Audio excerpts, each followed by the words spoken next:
The Cannabis Show is for information only. You should always consult with a qualified and licensed physician or other medical care provider. Welcome to the Cannabis Show. Basil and Hart are warming up for another round of strain versus strain. Evan joins us with some growing tips, and we talk moisture and how it affects your medicine. Keep watching.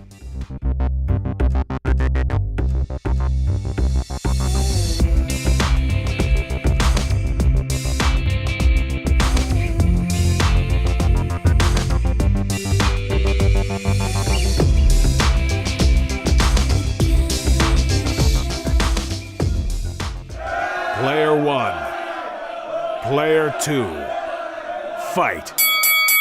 It's time for strain versus strain. Hart and Basil will both have 30 seconds to defend their strain. For your chance to win a prize today, tell us who you think wins in the YouTube comments below. In the last strain versus strain, Hart gave us his best impression of Basil and took the win with 75% of the votes. So does that mean Basil actually won, or I'm a little confused there. Anyway, let's see who takes the win today. Hart is representing Kush, an indica from licensed producer Hydropothecary, with Basil representing Critical Kush from Organigram. Okay, Hart is last week's champ, so Basil, you can kick things off this round. You have 30 seconds to make your case. Are you ready? Ready. All right, 3, 2, 1, and go! All right, so Critical Kush, you have Critical Mass and OG Kush. It comes from the people over at Barney's in Amsterdam. This is a great strain. It's something that you can use throughout the day. It may be a heavy indica, but it doesn't exactly have heavy indica type effects. It's relaxing, not sedating. It is pain relieving, but it has some of that nice pinene and limonene. It's gonna give you that uplifting feelings. I like to use this strain in the morning and throughout the day, but morning time is best for me. Great strain, thanks to OGI. Awesome, that sounds like a good strain for watching some football, huh? Man. All right, Hart, are you ready? Yeah, I'm always ready. Yeah, are you gonna dress up as Basil this time? Well, you'll just have to wait. All right, here we go, 3, 2, 1, and go! Hello. This is a plea for your endocannabinoid system. Every day, thousands of people just like yourself are struggling with things like chronic pain, insomnia, and whatnot.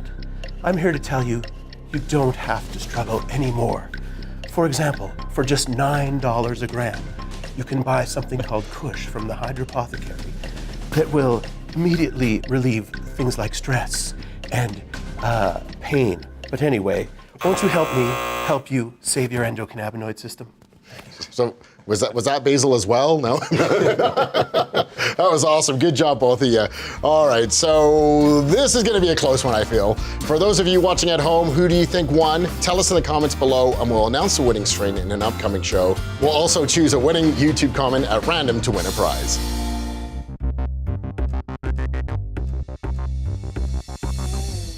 Let's talk about the moisture content of our favorite flower in regards to vaping as opposed to combusting. A recent comment made by a colleague of mine got me thinking about how dry is too dry for me, and when is too moist an issue? After asking some of the people that I talk to regularly, whom I consider experts, this is what I have concluded. When I'm combusting, I appreciate a small amount of moisture, just enough to keep it fluffy when grinding it up, but not so moist that it packs together when rolling it. When vaporizing, a little bit more dry may be the best way to go. Just before your cannabis hits the dust stage is the best time to put it in your vaporizer. Experts say that this is the time that you will extract the most flavor and get the best bang for your buck. Also, the fact that your machine will not need to dry out your cannabis on its way to vaporizing means that you may save a small amount of battery life on each charge.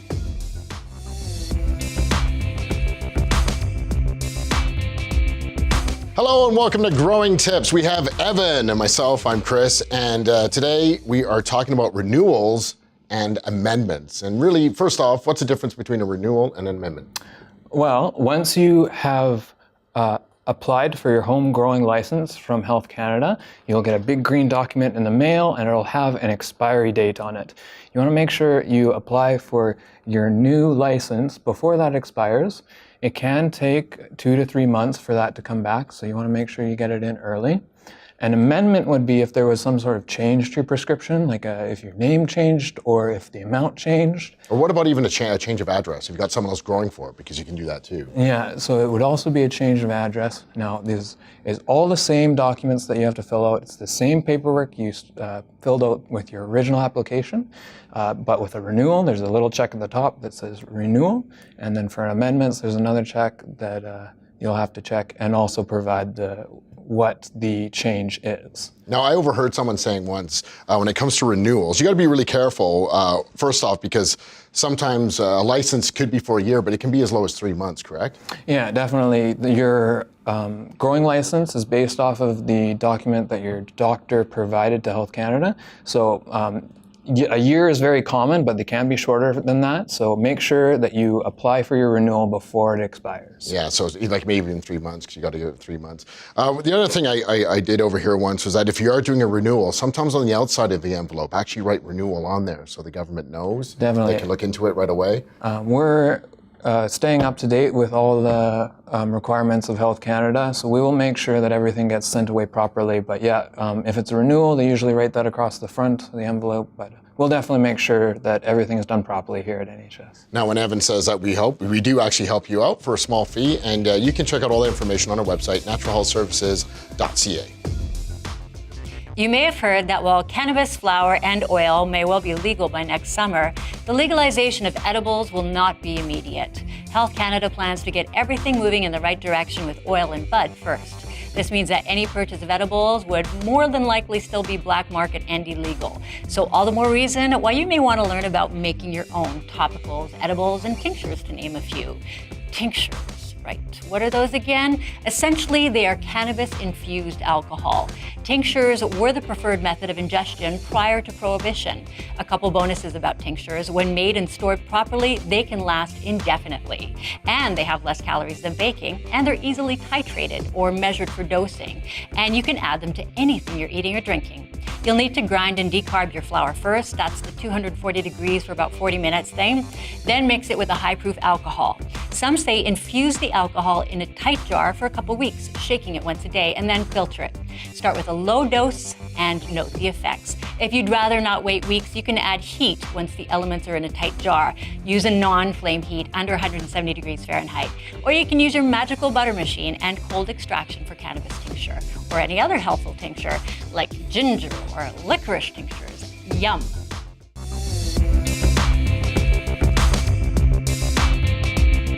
Welcome to Ganja Gadgets. I'm Chris, and we have Basil here.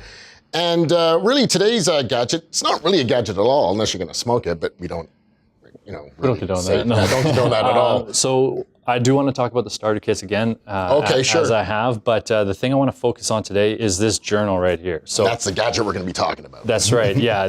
We'll call it our gadget today. It was brought to us by our friends at Tweed to help us outfit our starter kit. But really what it does is it allows you to take notes, to mark the duration of your medication, to mark the effects, to mark what strains or oils you've used, that kind of thing.